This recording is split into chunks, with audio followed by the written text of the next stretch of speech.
et à tous, bienvenue dans ce nouvel épisode des Adorables, le podcast consacré à l'adolescence réalisé par des adolescents.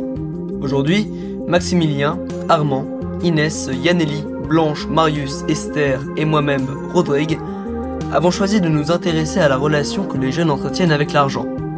Pour répondre à nos questions, nous accueillons Adrien Kovanik, directeur des opérations chez Pixpay, la carte de paiement pour adolescents. Adrien Kovanik, bonjour. Bonjour. Avant de vous poser nos questions, nous allons vous faire écouter un petit micro-trottoir que nous avons réalisé sur ce thème. Moi, j'ai de l'argent de poche genre en CM1 et j'avais genre 2 € par semaine. Et genre ça augmentait en mode chaque année, genre ça faisait 2 €, 3 €. J'ai eu de l'argent de poche en grande section. J'avais 1 € par semaine. Moi, j'ai eu de l'argent de poche depuis que je mange plus à la cantine. Oui, j'ai de l'argent de poche depuis cette année, depuis que je suis rentrée en seconde. Moi, j'ai pas d'argent de poche, juste quand j'en ai besoin, j'en demande. Je demande à mes parents, mais jamais de l'argent régulièrement. J'ai pas vraiment eu d'argent de poche. J'aimerais bien en avoir. Mes parents, ils me disent de pas tout dépenser d'un coup et de garder un peu d'argent de côté. Enfin, mon père, il est particulièrement radin. Et du coup, j'ai un peu été élevée comme ça, donc je dépense très peu mon argent, donc ça finit plutôt sur un compte. On m'a pas appris à le gérer, juste je gère tout seul en fait. C'est juste du bon sens, quoi. Mon argent de poche me sert pour aller au cinéma, exposition, tous les repas que je fais, pour mon dîner, manger le déjeuner, et aussi pour les vêtements. Je dépense pas beaucoup, et vu que je suis externe 4 fois par semaine, je m'en sers surtout pour manger. Je dépense mon argent souvent dans les choses à manger, sinon dans des habits. Principalement des habits, en vrai. Ah ouais, nourriture. nourriture de Nourriture, ouais. Moi je dépense dans la nourriture, les sorties.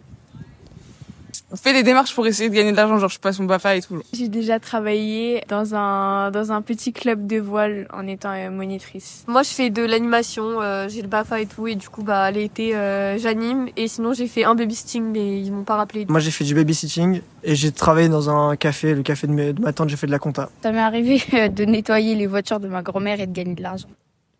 Au vu de ce qu'on a écouté, est-ce que l'argent de poche est une pratique récente ? Et d'ailleurs, depuis quand les comptes en banque pour adolescents existent-ils ?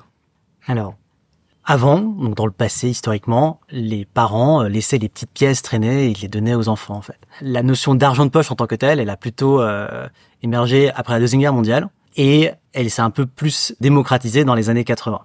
Globalement, c'était donner un tout petit peu d'argent, quelques pièces pour les enfants, pour qu'ils puissent acheter des bonbons, aller à la boulangerie. Et ensuite, sur la notion de compte bancaire pour ados, c'est des notions qui sont arrivées dans les années 60. C'était plus des comptes bancaires qui n'étaient pas liés à des cartes, mais qui étaient juste des comptes de sauvegarde. Et ça s'est un peu plus démocratisé ces 20 dernières années. Aujourd'hui, typiquement, on est sur un marché où les parents peuvent ouvrir un compte pour les ados et suivre ces derniers. Est-ce qu'on a des données concernant l'âge moyen à partir duquel un jeune commence à recevoir de l'argent de poche ? Alors, l'âge moyen à partir duquel un jeune commence à recevoir de l'argent de poche est de 11 ans et 7 mois, en moyenne. C'est assez précis. Globalement, ça correspond assez bien à l'entrée au collège, en général. Sinon, un jeune reçoit toujours de l'argent, en fait, pendant Noël, les anniversaires, etc. Donc, c'est pas forcément régulier. Et la notion d'argent de poche concerne environ la moitié des jeunes, en termes de volume. Et donc, cette notion de rentrée au collège va souvent de pair avec le téléphone portable et les clés de la maison. C'est un peu un triptyque d'indépendance. Et pour aller un peu plus loin, est-ce qu'on a des données concernant le montant hebdomadaire ou mensuel qui est donné aux jeunes ? Alors, il varie en fonction de l'âge, typiquement, et aussi de la maturité de l'enfant. Et on l'a très bien entendu dans votre micro-trottoir. Si l'ado doit manger à l'extérieur le midi, il aura probablement plus d'argent. Si les parents se mettent d'accord avec l'ado pour, par exemple, couvrir ses frais vestimentaires, typiquement, il aura plus d'argent que s'il n'a pas l'occasion ou de nécessité de dépenser cet argent-là.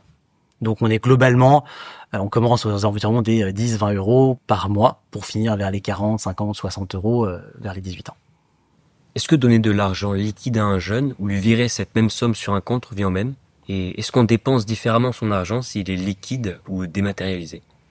Alors, moi je vais le dire plutôt, la volumétrie est la même. C'est-à-dire que ce soit de l'argent de poche liquide ou de l'argent de poche donné de manière immatérielle, c'est le même volume. Ensuite, je dirais plutôt, aujourd'hui, comment est-ce qu'est dépensé cet argent-là ? Et on le voit, l'argent de poche est dépensé et dans le monde réel, en s'achetant un McDo ou n'importe quel fast-food ou des habits, etc. Mais aussi en ligne sur les jeux vidéo, Amazon, etc. Et donc du coup, le volume est dépensé pareil, mais c'est la façon de le dépenser qui diffère du coup, parce qu'on se coupe avec l'argent liquide de certains moyens de dépense. Est-ce que les jeunes retirent de l'argent liquide ou ne paient-ils que par carte? Alors, ils payent majoritairement par carte. L'argent liquide représente aujourd'hui, dans nos statistiques, environ 5% des volumes, des retraits. Et j'ajouterais aussi qu'ils payent majoritairement par carte et la moitié des transactions qu'on voit aujourd'hui sont faites par le téléphone portable, par les mobiles, que ce soit Apple, Android, etc. et non par la carte en tant que telle. Quelles sont les évolutions autour des cartes bancaires ? Alors, en termes de tendance, on voit plusieurs choses. La première, c'est que historiquement, les cartes bancaires qui faisaient très adultes étaient des cartes qui étaient gaufrées, où on avait bien les chiffres qui apparaissaient en relief sur les cartes. Et donc, aujourd'hui, les ados préfèrent ce type de cartes-là encore, qui font très adultes. Et la tendance pour le marché adulte des cartes sont les cartes complètement plates, où la notion de gaufrage n'est pas du tout nécessaire. L'autre tendance qui est extrêmement importante, c'est la notion des paiements par mobile, qui représente aujourd'hui, nous, ce qu'on voit chez Bixpay, environ 45% des dépenses, et sont une tendance très forte du marché et qui est en constante augmentation depuis plusieurs années. C'est constant, on le voit que ça prend beaucoup plus de place, et donc ça remet complètement en question la notion d'objet. La carte a tendance à disparaître parce qu'elle a tendance à être entre guillemets mangé par le téléphone, et donc cette notion d'appropriation de la carte n'est plus aussi forte. Un adulte, typiquement, historiquement, avait une carte gold ou une carte en métal ou une carte qui était très sexy. Maintenant, elle est dans le téléphone, donc ça sert plus à rien de la faire très très belle, quoi. Est-ce qu'on connaît les principaux postes de dépenses des adolescents, que ce soit le shopping, la nourriture ou les sorties? Les principaux postes de dépenses sont d'abord la nourriture, à 46%, au sens fast-food, boulangerie, etc. 6% la mode. Il y a aussi une partie qui est jeux vidéo, typiquement. Et c'est globalement les trois grands centres. Donc nourriture, habillement et jeux vidéo, achat en ligne. Ces postes de dépenses diffèrent-ils en fonction de l'âge ou de l'origine sociale des jeunes consommateurs?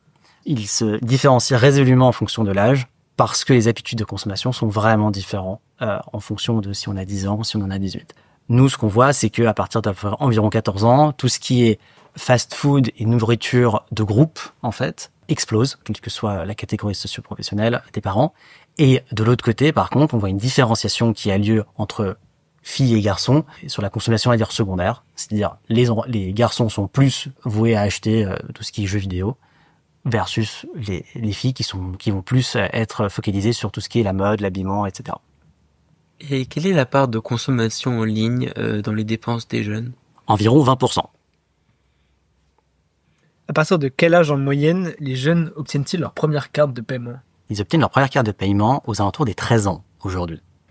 Est-ce que cet âge a évolué au fil du temps et est-il très réglementé? Alors, globalement, il n'y a pas une réglementation qui a statué sur le sujet réglementaire de à quel âge on peut avoir une carte. En revanche, l'âge a résolument évolué, et aussi qu'est-ce qu'on peut faire avec la carte. C'est-à-dire que historiquement, on était sur des cartes de retrait. Donc typiquement, quand j'avais 14 ans à l'époque, la première carte que j'ai eue, c'était une carte de retrait. La seule chose que je pouvais faire, c'était pas payer en magasin, c'était retirer de l'argent à un distributeur. Ensuite, sont arrivées les cartes de paiement aussi pour les plus jeunes. Et donc l'âge est voué globalement ces 20 dernières années à diminuer. Est-ce trop tôt ou trop tard, selon vous, de recevoir une carte à 13 ans? Il faut comprendre que l'habitude de consommation, de dépenser de l'argent, existe déjà avant. Ça veut dire quoi? Ça veut dire que typiquement, le premier achat en ligne qui a lieu pour un enfant est à peu près à 9 ans et demi. Ça correspond au Candy Crush, aux cadeaux sur les applications, etc. Et donc, toute la question se pose du est-ce qu'on prend la carte bancaire des parents, ou est-ce qu'on veut responsabiliser l'enfant pour qu'il se rende compte, en fait, de la valeur de l'argent, et que ça ne tombe pas juste du ciel d'une carte qu'il ne comprend pas et d'un système qu'il ne comprend pas. Donc, pour moi, c'est pas trop tôt, et cette notion de monnaie qui est juste écrite sur un écran, il faut justement que ce soit intégré très tôt, parce que même en tant qu'adulte, globalement, Tout ce que vous allez voir, sur votre compte en banque, c'est votre application mobile, votre débit, et vous allez jamais retirer l'ensemble de votre salaire en cash au début du mois, etc. Alors, il y a plein de théories sur comment dépenser de l'argent, le garder, etc. Mais sinon, en général, vous allez payer votre loyer, vous payez la banque, avoir des grosses dépenses, et c'est des dépenses que vous n'allez pas voir, au sens où vous n'allez pas donner de l'argent à quelqu'un. Donc, cette habitude de avoir sur un écran des montants et voir comment ça évolue, pour moi, c'est hyper important. L'autre chose, c'est que sur un écran, vous avez l'historique de ce qui s'est passé. Si on vous donne de l'argent en cash, on ne se rend pas compte si c'était 5 euros, puis 10 euros, puis 15 euros après les semaines. Alors que si c'est sur un écran, tout est historisé et vous voyez, ou les parents peuvent voir, j'ai donné 15 euros, puis 20 euros. Ah en fait, ça fait 200 euros que je lui ai donné ce mois-ci, petit à petit. Et donc ça permet de faire aussi un rapport visuel de, en fait, se rendre compte de la réalité de ce qu'on donne, en fait, à l'enfant. Est-ce que la banque vérifie la situation bancaire des parents pour autoriser l'ouverture du compte d'un adolescent ? Alors, on a aujourd'hui globalement 2 catégories de structures qui existent aujourd'hui. On a les banques traditionnelles, où vous allez typiquement avoir les parents qui ont déjà un compte, qui sont identifiés par la banque, d'un point de vue sécuritaire, qui est-ce qu'ils sont, où est-ce qu'ils payent leurs impôts, etc. Et donc les vérifient. Et l'enfant va venir s'ajouter en fait au compte. De l'autre côté, on a des banques qui ont vocation à passer par l'adulte. Donc l'adulte va être identifié, on saura qui c'est, on saura que c'est le parent. Et c'est jamais au nom de l'enfant. Le compte n'existe pas au nom de l'enfant, c'est uniquement le parent qui en est le responsable unitaire, pas exactement comme la banque, où si vous vous inscrivez à 13 ans, vous allez continuer à être client par la suite. Légalement, quelle place occupent les parents dans l'ouverture et la gestion des comptes bancaires des mineurs? Et quelle liberté les adolescents gagnent-ils en fonction des âges? Les parents sont les responsables ultimes de l'argent des mineurs. Pourquoi? Pour la simple raison déjà que c'est les parents qui financent le mineur, au sens général du terme. Alors que tout ce que vous portez sur vous, c'est vos parents qui vous le payez probablement, et tout ce que vous mangez, c'est vos parents qui vous le payent normalement. Et donc l'enfant en tant que tel n'a pas d'argent, la propriété de l'argent n'est pas chez lui tant qu'il est mineur. Ça changera ensuite un tout petit peu plus tard, vers 16, 18, etc., quand l'ado peut commencer à avoir un salaire, un job d'été, etc. Mais c'est le parent qui maîtrise en fait cette situation-là. La seule différence, c'est que sur le cash, il va pas voir forcément toujours la tirelire de l'enfant, c'est juste caricature. Et de l'autre côté, sur la partie bancaire, il va voir en fait ce que fait l'ado et il va pouvoir absolument maîtriser 100% de la chaîne. Typiquement chez Pixpay, le parent va pouvoir complètement contrôler les dépenses de l'enfant, les lieux de dépenses, les heures de dépenses, les montants et les moyens de dépenses. Donc, si le parent ne souhaite pas que l'enfant puisse retirer de l'argent au distributeur, il pourra le bloquer. S'il souhaite que son enfant puisse recevoir de l'argent d'autres personnes, il pourra le contrôler, etc.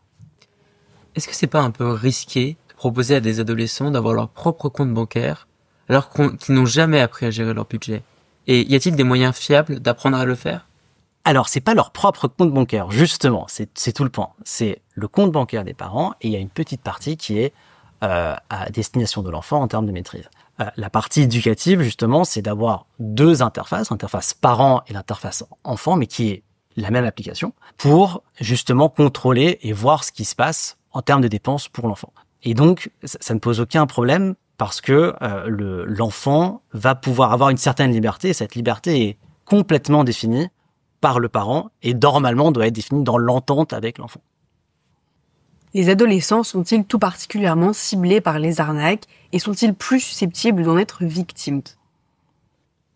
Alors vous avez raison, les ados sont une cible de choix pour tout ce qui est arnaque, escroquerie, etc. Pourquoi? Parce que ça passe souvent par les réseaux sociaux et donc c'est effectivement important d'être éduqué sur les sujets. Mais moi je le comparais beaucoup comme, alors je vais faire un peu mon dinosaure, mais à mon époque, quand je suis rentré au collège, etc., c'était le début de Google. Et un des premiers apprentissages avec Google, c'était quand on fait une recherche, il y a de la pub et en dessous, il y a le vrai résultat de recherche. Là, c'est exactement la même chose. C'est-à-dire, c'est comprendre les messages qui me sont transmis et comprendre si c'est de la publicité ou si c'est quelqu'un qui me transmet un message qui peut être faux pour début d'escroquerie, etc. Et donc, l'éducation et la conscience, en fait, de ce qui se passe sur l'écran, c'est exactement le même schéma de pensée. Et par conséquent, les adolescents peuvent-ils s'endetter pour être frappés d'interdits bancaires? Alors non, un mineur ne peut pas s'endetter parce qu'il ne peut pas faire de prêt. Déjà, première chose, c'est pas possible. Et donc, ils ne peuvent pas être d'interdits bancaires. Et la dernière chose aussi qui est importante, c'est que la structure d'un compte enfant ou que vous pouvez utiliser versus un adulte vous n'avez pas le droit d'avoir un découvert. En général, c'est interdit. Ça peut arriver dans certains cas parce que les marchands font pas bien leur travail, mais normalement, c'est pas possible. Quand vous avez un salaire, quand vous avez des rentrées d'argent régulières en tant qu'adulte, la banque vous autorise à avoir un découvert qui est payant, quand même, je vous rappelle, mais c'est un accord entre l'adulte et la banque, parce que la banque voit que tous les mois, il y a une rentrée d'argent continue, de salaire, etc. Vous, en tant qu'ado, il n'y a pas ce schéma-là, et donc, il n'y a pas d'autorisation de découvert, et donc, pas possible d'être interdit bancaire, etc. Et est-ce que la manière de consommer à l'adolescence perdure à l'âge adulte? La manière de consommer à l'adolescence est structurante pour la vie adulte par la suite. C'est-à-dire que si vous apprenez assez tôt à mettre de l'argent de côté, à faire un petit budget, à vous intéresser en fait à l'argent, sans la partie péjorative, mais en général, ça va vraiment impacter par la suite comment vous allez vous comporter avec un salaire tous les mois, etc. Est-ce que vous allez plutôt mettre de l'argent de côté? Est-ce que vous allez le dépenser? Est-ce que vous allez l'investir? Est-ce que vous allez le garder, etc., etc. Donc, ça a un énorme impact pour la suite, tout à fait. Est-ce que les jeunes s'intéressent particulièrement à la crypto-monnaie? Les jeunes s'intéressent à la crypto-monnaie, mais en sont aujourd'hui mécaniquement coupés. Pourquoi? Parce que la crypto-monnaie est uniquement atteignable par des adultes et normalement, les différentes plateformes qui existent sur le marché font un contrôle d'identité à l'inscription de l'utilisateur. Un contrôle d'identité, ça veut dire que typiquement, on va scanner sa carte d'identité ou son passeport et le matcher avec son visage, et comme ça, on est sûr que la personne qui nous présente la carte d'identité ou le passeport est bien la même, celle qu'on a au bout du fil, quoi. Et c'est uniquement, du coup, pour les adultes. Donc, ils s'y intéressent, c'est des sujets, mais c'est un monde qui leur est complètement interdit. Est-ce que les promotions de masse comme les soldes ou le Black Friday jouent sur la consommation des jeunes? Oui, bien sûr. Les jeunes sont friands de bonnes affaires, et donc bien sûr que ça joue, mais plus généralement, cet effet prix a une énorme importance. Pourquoi? Parce que l'argent de poche aujourd'hui des ados n'est pas infini et n'est pas énorme, et du coup, la gestion du budget passe par la dépense via des bonnes affaires et des achats qui ont du sens d'un point de vue financier dans le monde financier de l'ado. Et ainsi, comment aider les jeunes à ne pas tomber dans une consommation excessive? Il faut vraiment se poser la question du pourquoi est-ce que j'achète un produit? Est-ce que j'en ai besoin immédiatement? Est-ce que j'ai déjà quelque chose qui le remplace? Est-ce que j'ai les moyens d'acheter ce produit-là? Et est-ce qu'il va durer dans le temps? Et je pense que c'est vraiment par ces axes-là qu'il faut réfléchir. Des fois, il y a des dépenses où vous n'avez pas le choix. Par exemple, vous n'avez plus du tout de chaussures, il faudra acheter une paire de chaussures versus si vous avez déjà 3 pulls, est-ce que vous avez besoin du 4e pull de la même marque juste dans une couleur différente? C'est peut-être moins nécessaire. Il y a d'autres choses qui existent, on peut peut-être les privilégier différemment. Donc pour moi, la notion d'achat doit toujours être un tout petit peu réfléchie. Il faut que chacun ait une notion de réflexion de pourquoi est-ce que j'achète ça. Surtout à l'âge de l'adolescence, il y a aussi une notion d'appartenance. Donc comment est-ce qu'on s'habille a un impact et n'est pas uniquement ultra raisonné au sens il me faut des chaussures et n'importe quelle paire de chaussures va aller. Parfois, un enfant a besoin pour s'inclure dans un groupe d'un code vestimentaire donné qui peut être les sacs, typiquement un Eastpak. Je pense que 80% des jeunes ont un Eastpak. Si vous n'avez pas un Eastpak, vous pouvez être exclu. Je tire un peu le trait. Pareil pour la mode vestimentaire, pareil pour les manières de consommer, etc. Est-ce que vous pensez que la consommation des jeunes essaye d'être vertueuse, comme on est un peu né à cette époque du changement climatique? Est-ce qu'on ferait particulièrement attention aux droits humains, aux dégâts écologiques que notre consommation pourrait avoir? Alors je pense que la conscience est indéniablement là, et les jeunes veulent aider et consommer bien. Après, il y a une réalité économique, c'est-à-dire que les marques qui sont locales, font attention aux démarches socio-environnementales, etc., sont en moyenne plus chères. Et donc les ados n'ont pas forcément les moyens de s'offrir ces marques-là autant qu'elles le voudraient. Et donc s'orientent vers des consommations de masse. Nous, dans nos statistiques, on voit très clairement des Shein, des Amazon, des Uniqlo, etc., qui sont des prix qui parlent plus aujourd'hui aux jeunes et qu'ils peuvent se permettre.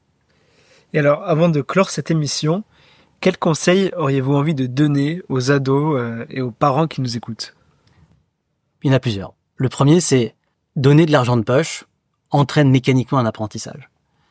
Et donner de l'argent de poche doit être un acte discuter en famille, entre parents et enfants, et toujours, le mot final sera toujours l'adulte qui va l'avoir sur combien il va donner d'argent de poche.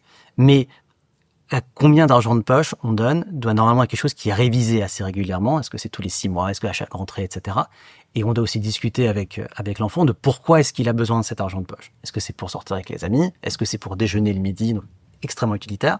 Et c'est aussi un moyen de donner de l'autonomie à l'enfant et qu'il se rende compte du coup de la valeur de l'argent en fonction de ses souhaits et de sa maturité. Ça veut dire typiquement un enfant qui rentrera au collège, on va peut-être pas lui dire habille-toi tout seul, je vais te donner tout le budget pour le mois pour que tu t'habilles, pour que tu te nourrisses, etc.